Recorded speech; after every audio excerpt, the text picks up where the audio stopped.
Circular loop carrying current, जो हम लोग का सर्कुलर लूप है जिसमें हम लोग करंट को कैरी करते थे, हम लोग ये सीखे हैं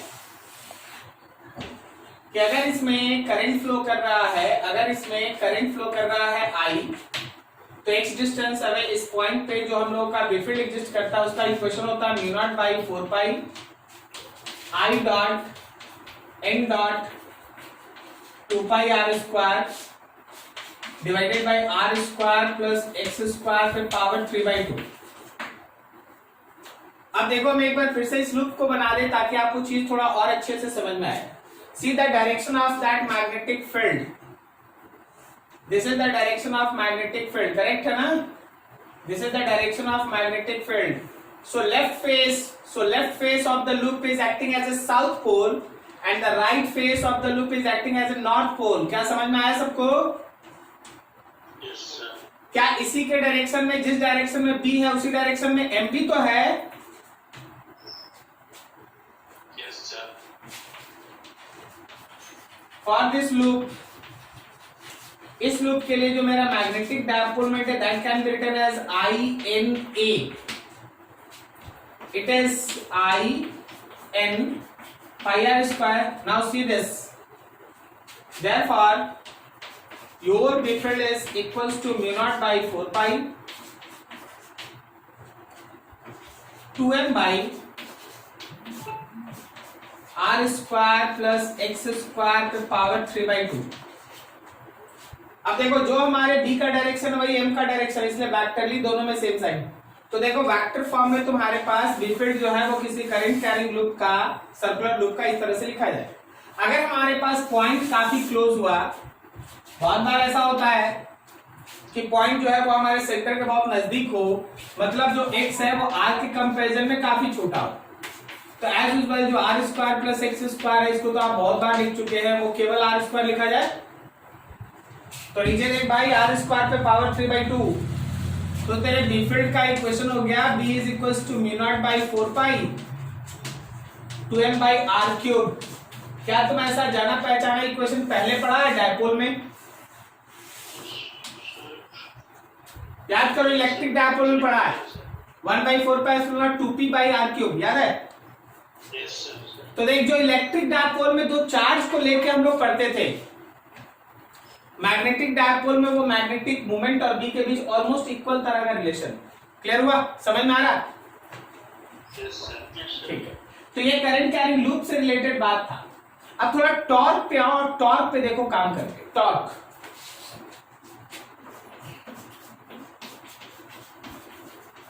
in case of torque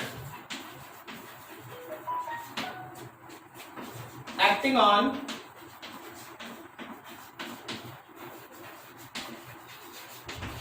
current carrying loop in B field, याद कीजिए हम लोग टॉर्क का इक्वेशन निकाले थे। Torque is equals to B I N A cos alpha, याद आया क्या? तो फिर से देख ले भाई, आई एन ए है और आई एन ए का मतलब आज तुम्हारे पास है sense magnetic dipole moment is equals to I N A. तो क्या मेरे इस टॉर्क का equation B M cos alpha हुआ? ये बी फील्ड किसका है? उस करंट कैरिंग लूप का अपना बी फील्ड है कि एक्सटर्नल बी फील्ड है? एक्सटर्नल बी फील्ड है। अपना बी फील्ड कभी टॉर्क नहीं लगाता क्या? ये एक्सटर्नल है, हम आपको दिखाते हैं ना। देखिए, मान लीजिए जो हम लोग फिगर बनाए तो वो हम लोग ऐसा बनाए थे। अब बोलते देखो भाई, इस तरह से करंट चल रहा है और ये एक एक्सटर्नल बी फील्ड अप्लाइड है, याद है? यस। और यहाँ पे प्लेन के साथ अल्फा बनता था, ये बी एक्सटर्नल है बाहर से।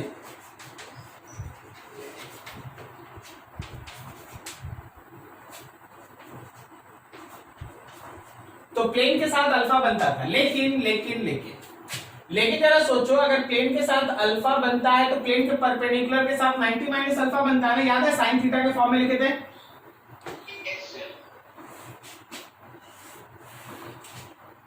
देखो ये मेरा करंट कैरिंग लूप, इसके करंट के हिसाब से जाएंगे तो ये इसके एम का डायरेक्शन है और ये मेरे बी फील्ड का डायरेक्शन है जो आप अप्लाई करके रखे एक्सटर्नल बी फील्ड। जब प्लेन के साथ यहाँ का एंगल अल्फा बनता है तो ये जो एंगल है वो 90 माइनस अल्फा है और इसको हम लोग थीटा लिखे हैं पहले भी। क्या सही है? तो क्या हम इस टॉर्क को ऐसे लिख सकते हैं B M sine 90 minus alpha, cos रह जाएगा, लेकिन 90 माइनस अल्फा को हम B M into sine theta लिखते हैं। अब बता थीटा किसके बीच का एंगल है? एम और बी के बीच।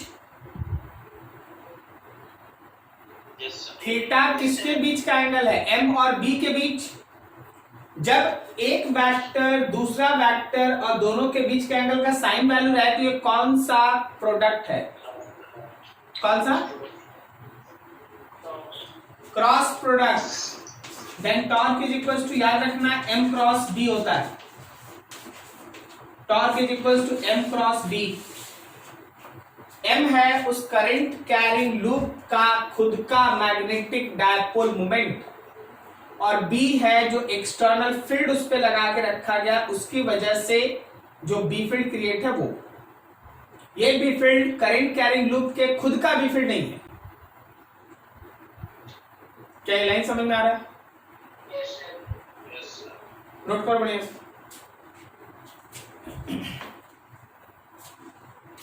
के बारे में बोल रहे थे ना, चलो यार रफली तुमको यहाँ पे समझाते हैं, ठीक है? देखो मान लीजिए जैसे ये एक प्लेन है, अब तुम इस प्लेन के साथ एक लाइन ऐसे खींचा तो ये एंगल बना ना, प्लेन के साथ का एंगल, रुको हम दिखाते हैं, देखना अच्छे से।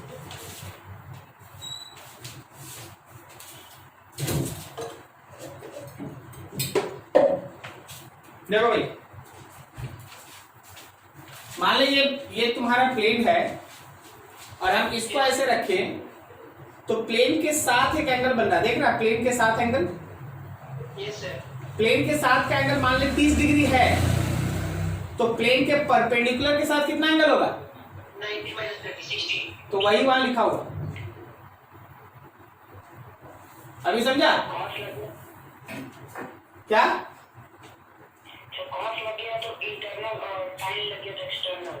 ई कहां से आया वर्ड? अभी तो पूरे पढ़ाई में हम इंटरनल एक्सटर्नल कुछ बोले ही नहीं थे। कॉस के साथ जो अल्फा दिखाई दे रहा है वो बी फील्ड का लूप के प्लेन के साथ बना हुआ एंगल है, प्लेन के साथ। और एक होता है प्लेन के परपेंडिकुलर के साथ। प्लेन के साथ अगर मान ले बी फील्ड 30 डिग्री बनाता है तो वही बी फील्ड प्लेन के परपेंडिकुलर के साथ 60 में बनाएगा।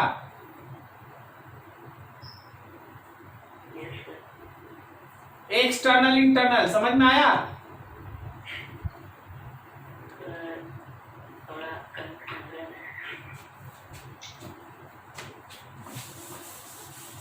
इसीलिए जानते हो सामने पढ़ने में है ना कुछ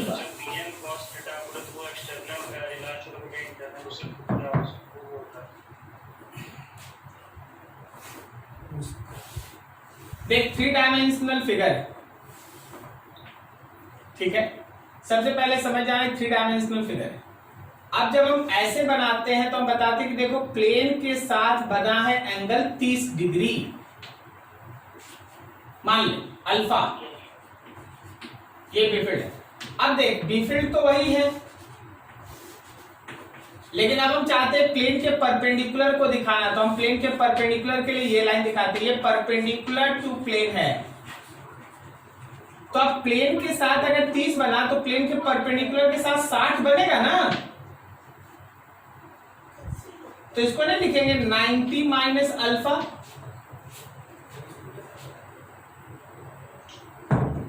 समझा? अब बताना cos 30 डिग्री क्या साइन 60 डिग्री के बराबर होता है? तो जहां cos अल्फा लिखा था वहां साइन 90 माइनस अल्फा लिख सकते हैं। और इसको एक नाम दे दिए, बोले थीटा, तो क्या हम इसको साइन थीटा नहीं लिख सकते हैं? कहाँ ये मिलन? Yes, sir. क्या तुमको समझ में आया? Yes, sir. हाँ बच गया, इससे अच्छा हम समझा भी नहीं सकते थे। चल चल भाई ठीक है, इसको नोट कर ले। हाँ अब आगे बढ़ते हैं। हाँ जी चलो आगे। थोड़ा तुमको लगता है इस पे एक दो न्यूमेरिकल होना चाहिए, तब थोड़ा आगे बढ़ना है। चलो एक तो छोटा छोटा चीज करा ले, फिर इसका numerical.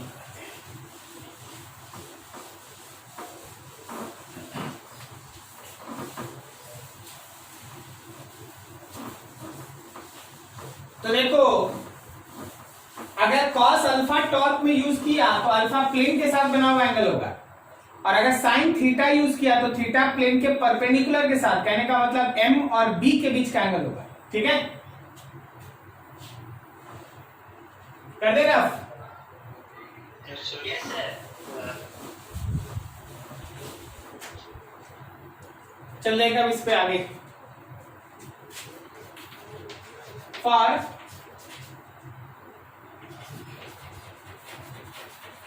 Equilibrium of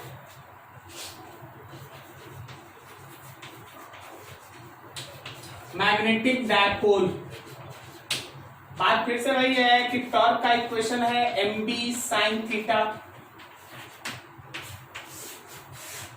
for equilibrium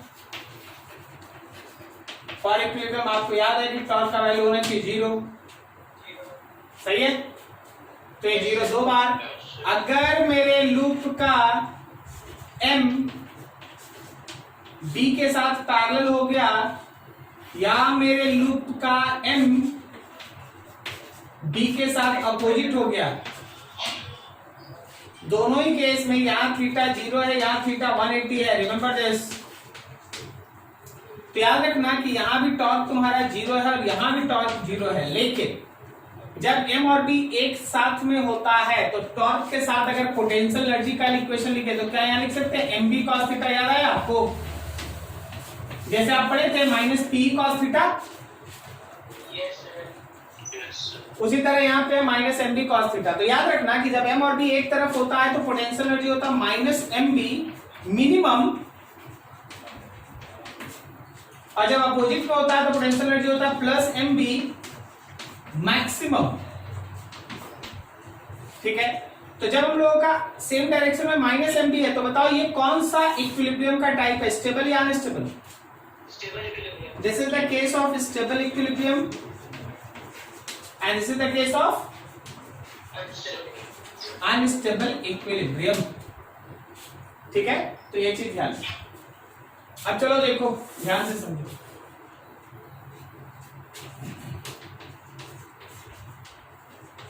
find torque on loop. चलो तुमको लूप पे टॉर्क बताना है, कुछ खेल नहीं है, बस 3 डायमेंशनल फिगर्स बनाएंगे, तुमको समझना है। ये मान लो एक्स एक्सिस, ये वाई एक्सिस, ये जेड एक्सिस। तुम्हारे पास ये है कोई एक स्क्वायर लूप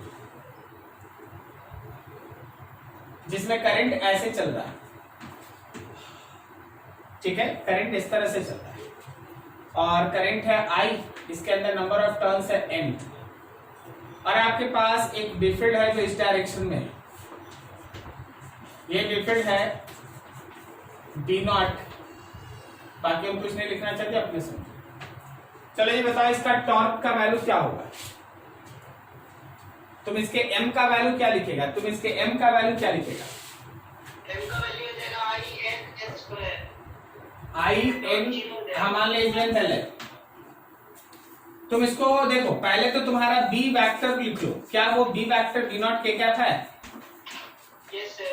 अब बता m वेक्टर बोली। I n a डायरेक्शन बोलो, डायरेक्शन बोलो। ये क्या? k कैप की माइनस k कैप? ये क्या होगा सर? इधर से ही देखना। हाँ इधर से ही देख रहा, तो ऐसे ना घूमेगा, तो थंब अंदर में जाएगा। Yes, sir.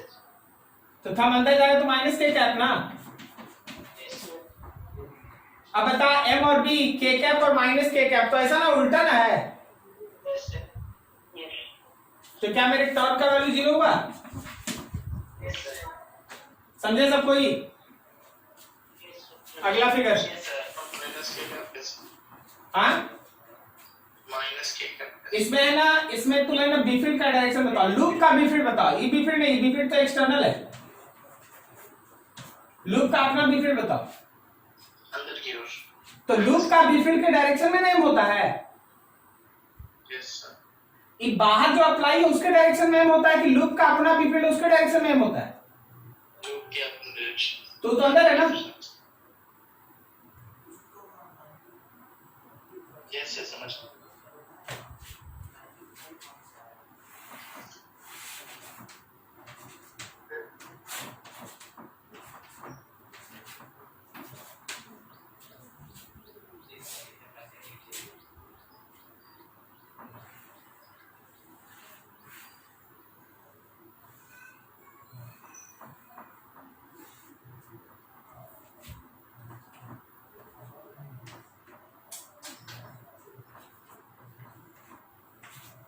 डाटा वही रहेगा, आई एन और एरिया के लिए एल यूज कर देना।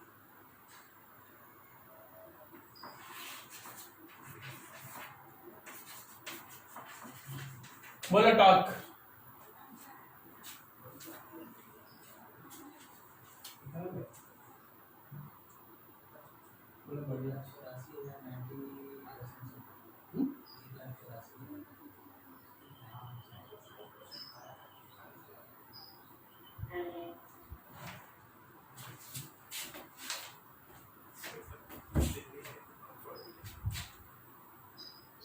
INL square minus I cap. हाँ, तो तुम खाली एम बता रहा क्या? अच्छा चलो पहले एम ही बता दो। एम हो गया I N L square, direction क्या है इसका? Minus I cap. सब कोई तैयार है? माइनस आई कैप सही है बोल रहा है? ठीक है। अब तुम्हारा बी फील्ड कितना है भाई? बी फील्ड है बी नॉट जे कैप। तो जब तुम टॉर्क निकालेगा तो एम का क्रॉस प्रोडक्ट लेगा ना बी के साथ, तो लिखेगा I N L square minus I cap का cross product B not J cap के साथ। तो मैग्नीट्यूड के तौर पे आई एन एल स्क्वायर और बी नॉट होगा, बोलो minus I cap cross J cap किसके बराबर? Minus K cap. Minus K cap. This is the value of torque. मतलब उसका मैग्नीट्यूड इतना है I N L square B not और उसका डायरेक्शन है माइनस के कैप। क्या तुमको क्लियर हुआ, समझ में आ रहा है? Yes, sir. तो आपको एक चीज ध्यान रखना चाहिए और बहुत विशेष ध्यान रखना चाहिए, क्योंकि एक स्टूडेंट का तुम्हारे सामने गलती हो गया। एम का डायरेक्शन अप्लाइड बी फील्ड के डायरेक्शन में नहीं होता। एम का डायरेक्शन नेट नहीं, लूप का अपना जो बी फील्ड है उसके डायरेक्शन में होता। सही है? Yes. लूप का जो अपना बी फील्ड है, इसका बी फील्ड किधर है? इसका बी फील्ड अंदर है, तो इसका एम अंदर है। इसका बी फील्ड किधर है? इसका बी फील्ड लेफ्ट की तरफ है, तो इसका एम लेफ्ट की तरफ है। समझे क्या? Yes, sir. External B field नहीं, एक्सटर्नल बी फील्ड तो भाई आप अप्लाई कर दिए, ठीक है, उधर नहीं। जो लूप का बी फील्ड होगा उधर एम होगा। नोट करो वहां तक।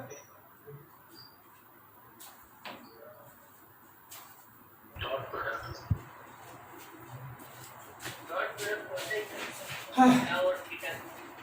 कुछ पूछना बेकार है यार। Work done in rotating a magnetic dipole in एक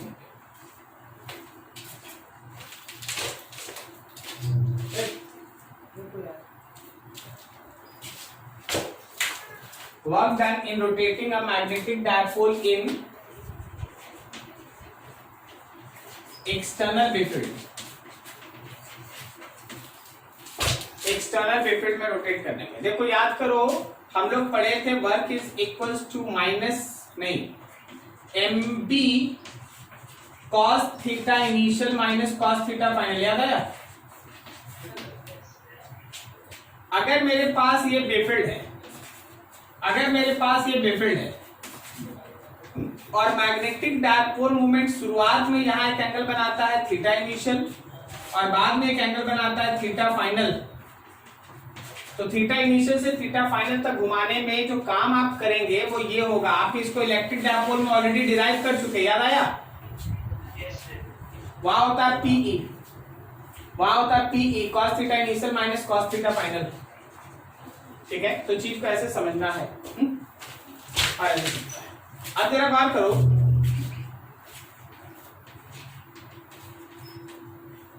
एक एग्जांपल समझो ऐसे,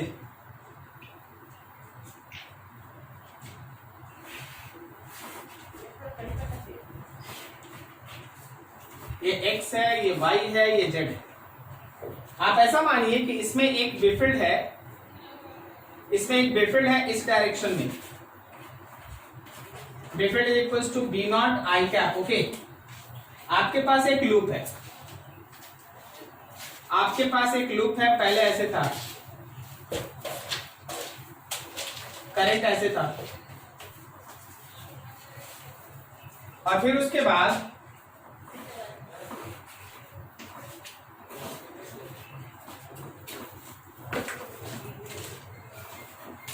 बेफिल्ड तो ऐसे ही रह गया वी नॉट आई कैप, लेकिन ये जो लूप है, ये जो लूप है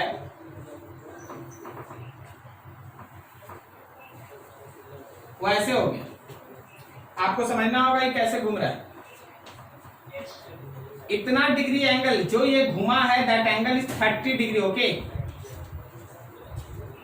तुमको बताना है इस प्रोसेस से इस प्रोसेस ले जाने में व्हाट इज द वर्क। चलो जी लग जाओ, लूप का डायमेंशन में एल ले लेना, नंबर ऑफ टर्न्स एन ले लेना, करंट आई ले लेना, हमको कोई उससे कैलकुलेशन है, हमको वर्क बताना। चलो बताओ।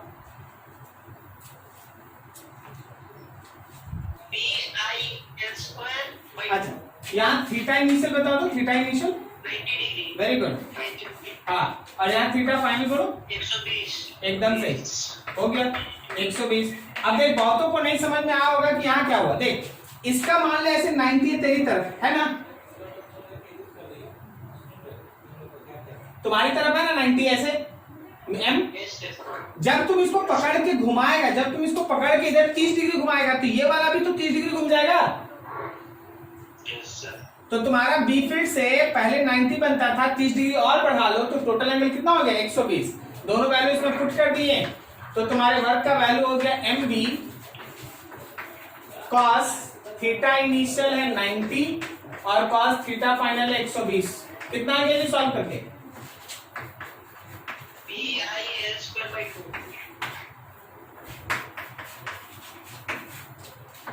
एम बी बाई 2, बाकी एम का value B I L square M by 2। सही है, बिल्कुल सही। समझ में आई ये बात?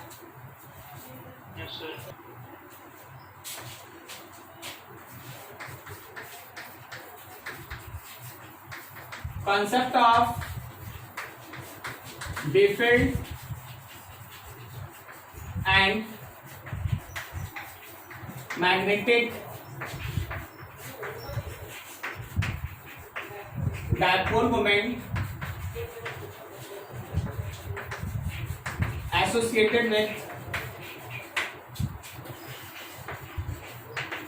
motion of electron in any orbit। सबसे पहले तो इस टॉपिक का मतलब समझ।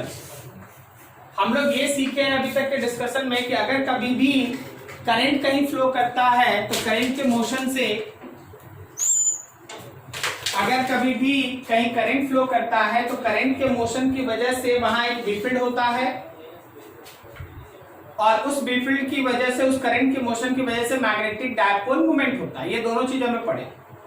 तो जब कोई इलेक्ट्रॉन किसी ऑर्बिट में घूमता है तो उस इलेक्ट्रॉन के मोशन से एसोसिएटेड एक करस्पॉन्डिंग करंट होता है। उल्टा, अगर इलेक्ट्रॉन घुमा क्लॉकवाइज तो करंट घुमा anti clockwise and so on. Correct है ना?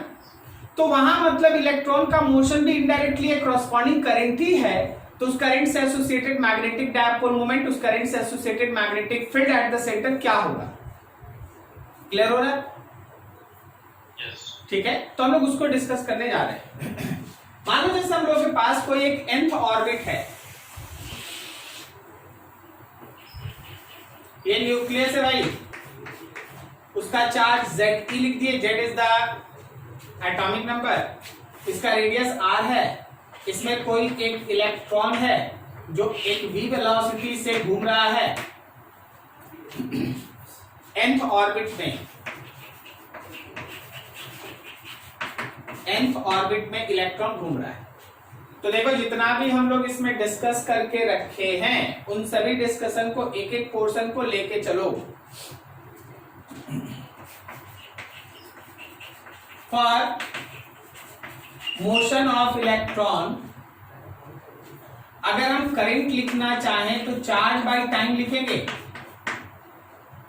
पूरा एक साइकिल में एक इलेक्ट्रॉन चल रहा है और टाइम कितना लगेगा, तो total distance 2 pi R divided by speed. तो क्रॉसपॉन्डिंग मेरा करंट हो गया E V by 2 pi R. एक फॉर्मूला हम तो बोलेंगे ये एक फॉर्मूला है, क्यों? दूसरा फॉर्मूला सर कहां से लाएंगे? जरा गौर करना, जरा गौर करना। क्या हम इसी को E बाई टी भी तो लिख सकते हैं? क्या हम इसी को E इंटू फ्रीक्वेंसी भी तो लिख सकते हैं? बोलो बोलो, E by T, E into frequency. और क्या तुमको याद है ओमेगा इज इक्वल टू होता है 2 पाई एफ। तो जहां फ्रीक्वेंसी है वहां तुम E ओमेगा बाई 2 पाई भी तो लिख सकता। मतलब अगर हम तुमको एंगुलर वेलोसिटी दे दें तो भी तुम चाहेगा तो करंट लिख देगा। क्या बोलता है, सही है? देख रहा है, सब फॉर्मूला एकदम दिमाग में। ये क्रॉसपॉन्डिंग करंट, ये क्रॉसपॉन्डिंग करंट। अब जरा गौर करो, नाउ हम लोग ऐसा पढ़े हैं कि MVR is equals to NH by 2 pi. याद आया? क्या पढ़ा है बोर्ड थ्योरी?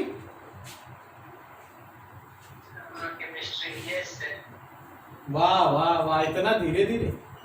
अरे यार बोर्ड थ्योरी में पॉस्टुलेट्स में पढ़ा है angular momentum is equals to integral multiple of h by 2 pi. याद आया? MVR is equals to NH by 2 pi. तो V जहां है वहां हम लोग NH बाई 2 पाई MR लिख सकते हैं। ठीक है, अब जरा गौर करना कि तुम्हारे पास जो करंट है वो कितना है, वो है EV बाई 2 पाई आर, ये वाला EV बाई 2 पाई आर। तो V के जगह वैल्यू पुट कर, E बाई 2 पाई आर है और V के जगह पे आएगा NH बाई 2 पाई MR। इसका मतलब ये है कि your current value becomes NEH by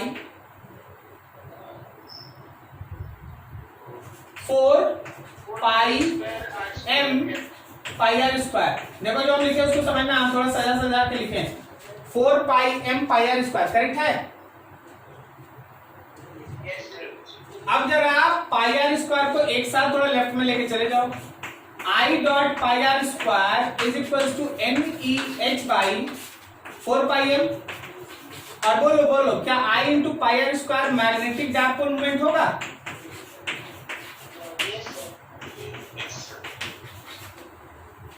microscopic level पे, माइक्रोस्कोपिक मतलब इलेक्ट्रॉन इलेक्ट्रॉन वाला, उसके लेवल पे मैग्नेटिक डायपोल मोमेंट को म्यू से दिखाते हैं। और मैक्रोस्कोपिक लेवल जैसे वायर है, फ्रेम है, लूप है, जो दिखता है नेकेड आई से, उसको M से दिखाते। करेक्ट? तो यहां पे जो म्यू स्टैंड किया, where mu is magnetic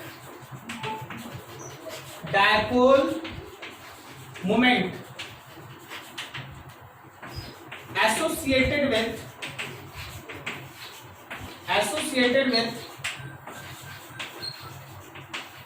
motion of electron, magnetic dipole moment associated with motion of electron। N is 1 2 3 dash dash dash orbit number, orbit number। Very interesting sir. क्या interesting?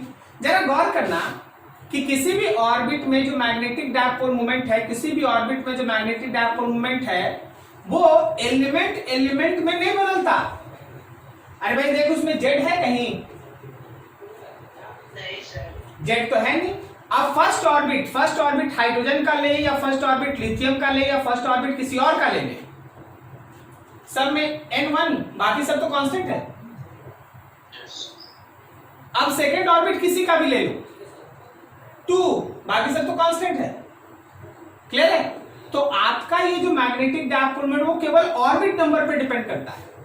वो type of species, कहने का मतलब वो कौन सा species है, वो हाइड्रोजन है कि हीलियम प्लस है कि लिथियम प्लस 2, इस पे डिपेंड नहीं करता। सो देखना एक चीज, रिमेंबर दैट कि अगर हम लोग n इक्वल्स टू 1 ले फर्स्ट ऑर्बिट, अगर हम लोग n इक्वल्स टू 1 ले first orbit, then mu will be equals to EH by 4 pi m। m मतलब किसका मास? इलेक्ट्रॉन का मास। पता है ये वैल्यू कितना होता है? 9.14 into 10 to the power minus 17। I hope सो।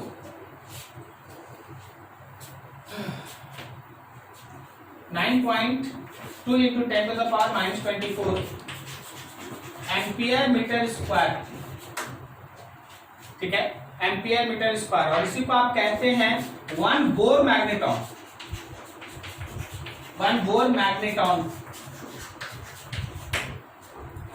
इसी को आप वन बोर मैग्नेटॉन के नाम से जानते हैं। आपको याद है, आप है ना मैग्नेटिक डायपोल मोमेंट का यूनिट लिखते हैं Bm। One Bohr magneton is 9.2 into 10 to the power minus 24 ampere metre square. कहां से आता है ये one Bohr magneton? This is the concept. First orbit में चाहे वो कोई भी स्पीसीज हो, याद रखिएगा उसका मैग्नेटिक डायपोल मोमेंट होता है 9.2 into 10 power minus 24 ampere metre square, और इसी को कलेक्टिवली आप कहते हैं वन बोर मैग्नेटॉन।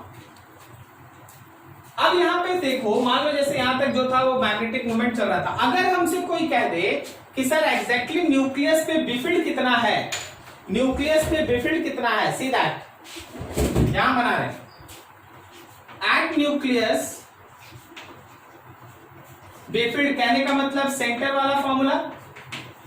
तो सेंटर पे बिफिल्ड का इक्वेशन आपको याद है क्या? Mu not I by 2r होता है, याद आया आपको? तो म्यू नॉट बाई 2r, और आई में आप जो भी आई का डाटा जैसा भी दिया रहेगा वैसा यूज कर लें। क्या समझ में आ रहा है? जैसा भी आई का डाटा रहेगा वैसे यूज कर ले। सपोज हम आई वाला लास्ट वाला एक फॉर्मूला लिख देते, तो क्या हम यहां लिख सकते हैं ई ओमेगा डिवाइडेड बाई 2 पाई। तो अगर कोई बोल दे कि सेंटर ऑफ डायपोल के, सेंटर ऑफ ऑर्बिट के ऊपर बिफिल्ड निकालो, तो बिफिल्ड आपका है mu not I by 2r। आई का वैल्यू कैसे निकालेंगे? तो क्वेश्चन में जैसा डाटा रहेगा वहां से आई निकालेंगे। मोस्ट प्रोबेबली क्वेश्चन में ओमेगा का डाटा रहता है या फ्रीक्वेंसी का, तो आपको जो डाटा रहेगा लेके चलिए। क्लियर है? देख के बताओ। Yes sir. देख के बताओ। इलेक्ट्रॉन का मोशन देख लो। सुनाई दिया? हम क्या बोले बोलो तो। हम बोले इलेक्ट्रॉन का मोशन देख लो। इलेक्ट्रॉन का मोशन देख लो। अब सुनाई दिया?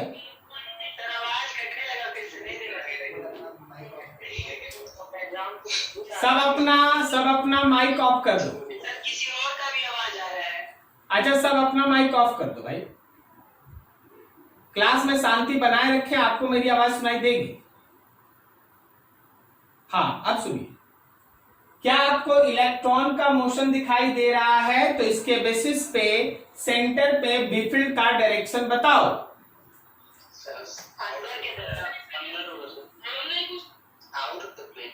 Out of the plane. Anshu बाबू, आउट ऑफ द प्लेन क्यों?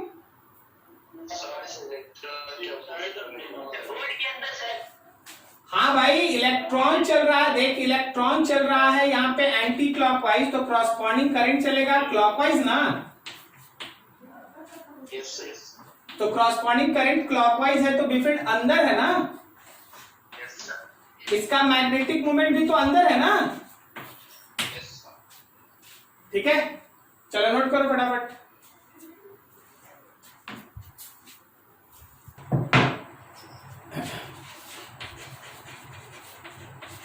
एंगुलर मोमेंटम L लिखते हैं NH/2 और मैग्नेटिक डायपोल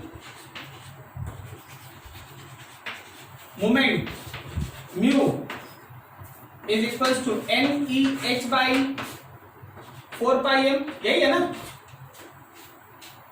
जरा दोनों को मल्टीप्लाई करो तो देखो क्या आता है। मल्टीप्लाई करना है, डिवाइड करना है, एक्चुअली डिवाइड करना है। जब आप म्यू में L से डिवाइड करेंगे तो ऊपर है NEH/4πm सर E/2m मिलेगा और है NH/2π। तो क्या यहाँ E/2m मिल रहा है? Yes sir. हम आपको ऐसे बताते हैं, फॉर एनी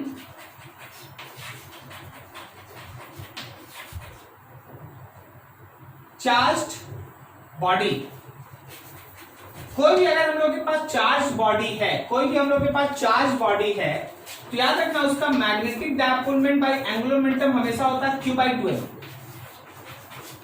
ये इतना इंपॉर्टेंट ट्रिक है ना, छोटा सा, हमको ये अगले दिन बताना था, लेकिन चलिए अभी आपके पास समय। Mu by L is equals to Q/2m। Q/2m का मतलब हो गया charge by twice of mass. होता क्या है, म्यू निकालना हर बार इतना इजी नहीं होता, मैग्नेटिक डायपोलमेंट निकालना आसान नहीं होता, लेकिन एंगुलर मोमेंटम निकालना बहुत आसान होता। आई ओमेगा, आई क्या है? अरे भाई आई है moment of inertia. L is equals to I omega, I stands for moment of inertia। तो आप बहुत आसानी से इनर्शिया पूरा पढ़ रखे हैं, हर रिजिड बॉडी का इनर्शिया लगभग आपको याद है, तो आप बहुत आसानी से इनर्शिया को ओमेगा से मल्टीप्लाई कर दीजिएगा तो L मिल जाएगा, और L को ले जाके इधर मल्टीप्लाई कर दीजिएगा, म्यू मिल जाएगा। बोले सर इतना आसानी से बोल रहे, थोड़ा एक दो एग्जाम्पल लीजिए। एग्जाम्पल हमेशा ध्यान रखना कि कोई भी चार्ज बॉडी अगर घूमेगा तो उसका मैग्नेटिक डायपोलमेंट और एंगुलर मोमेंटम का जो रेशियो होगा वो Q/2m होगा। देखो आराम से समझो।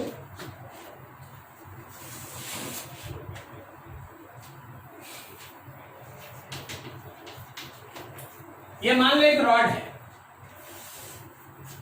और इस रॉड के ऊपर आप Q चार्ज को ऐसे डिस्ट्रीब्यूट करके रखें। Q चार्ज है, लेंथ L है, और ये इसका रोटेशनल एक्सिस है जिसके अबाउट पे ये ओमेगा से घूम रहा है। ऑफ हो गया दिस, दिख रहा है बोर्ड? चलो ठीक, तो ऐसा है, हाँ ऐसा। अब जब ये घूमेगा में बन रहा है और एंगुलर मोमेंटम भी। कोई हमसे बोल दे कि सर इसका म्यू निकालिए, मान लो तुम्हारे पास क्वेश्चन है फाइंड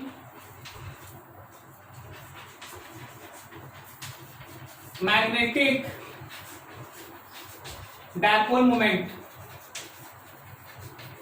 ऑफ रॉड का मैग्नेटिक डायपोल मोमेंट निकालो। देखो पहले तो हम नियम कानून से बनाते हैं, बनाने का तरीका है कि देखो भाई यहां से x डिस्टेंस अवे एक छोटा सा सेक्शन कट करेंगे जिसका लेंथ होगा dx और उसमें एक चार्ज होगा dq। वो dq चार्ज इसके साथ चारों तरफ x रेडियस में घूम रहा है, ठीक है। देखते चलना, पहले नियम कानून से, फिर उसके बाद इसको यूज करेंगे। पहले हम dq लिख दिए तो हम q/L इंटू dx लिख दिए। फिर इस dq की वजह से जो मेरा स्मॉल करंट आया di, हम लोग उस di को लिख दें तो चार्ज बाई टाइम, या फिर dq बाई इंटू फ्रीक्वेंसी, या फिर dq इंटू ओमेगा बाई 2π लगा दें। क्या ये समझे जी आप लोग? ठीक है। अब जब हम इसका स्मॉल मैग्नेटिक डायपोलमेंट लिखेंगे तो I N A एरिया में πx², और यहां I हो गया स्मॉल i di, तो di का वैल्यू लिख दिया हम लोग dq ओमेगा बाई 2π साथ में πx², dq का भी वैल्यू यहां से पुट कर लो, q by L dx omega और पाई एक्स स्क्वायर डिवाइडेड बाई 2 पाई। हाँ, ये डी म्यू आया, तो अगर म्यू निकालना है then you have to integrate this. Integration में q by L omega pi ऊपर और नीचे कैंसिल, नीचे 2 बाहर, इंटीग्रेशन एक्स स्क्वायर dx। क्या ये x का लिमिट -l/2 से +l/2 होगा? अरे बोलो बोलो। इधर -l/2 से लेकर +l/2 तक, तो आप जब इसको सॉल्व करेंगे then it comes to be q by L into omega by 2 and here it comes to be x cube by 3 right from -l/2 to +l/2, and after solving this you get that q mu is q by l omega by 2. Can it be l cube by 8 plus l cube by 8 divided by 3? So it is q by l omega by 2 and l cube by 12 actually, by l cube by 4 और नीचे 3 12, so how much it is? It is actually q omega l square by 24, q omega l square by 24। क्या सही जा रहा है सब? Calculation देख लो। सबसे पहले यहां से स्टार्ट करते हैं एक चीज, पहले dq लिखें, फिर di लिखें, फिर di से d म्यू लिखें और फिर d म्यू से म्यू लिखें। क्या सही जा रहा है? Yes, लेकिन हमको इतना मैथमेटिक्स इसको सॉल्व करना पड़ा, और अगर हम लोग थोड़ा यहाँ सेकंड मेथड यूज करें तो सेकंड मेथड बोला है कि mu by L is equals to Q by 2m। इसका मतलब ये है कि mu can be written as Q by 2m into L, और L is Q by 2m, L is I omega, और रॉड सेंटर के अबाउट में घूम रहा है। किसके अबाउट में घूम रहा है? सेंटर के अबाउट में। कैसे हुआ? हाँ, LQ by 8 plus LQ by 8 divided by 3। ठीक है सर। हम सोचे कहाँ कहाँ पढ़ाई हो रहा है, तुम वहीं है। Q बाई 2m इनर्सिया बोलो, ml square by 12 into omega. देख mm कट गया तो क्या ये आया Q omega l square by 24 again. Yes sir. तो देख, एक है प्रॉपर मेथड से बनाना और दूसरा एक ट्रिक यूज करना कि कभी भी अगर चार्ज बॉडी घूमेगा तो उसका मैग्नेटिक मोमेंट और एंगुलर मोमेंटम का रेशियो Q बाई 2m होगा। तो देख ले कितना मेहनत किया है इसमें और कितना मेहनत इसमें। बना तो आप कहीं से सकते हैं, तो हमको पूरा आशा है कि तुम इससे तो नहीं बनाएगा। नहीं सर। देखा, तो तुमको इसको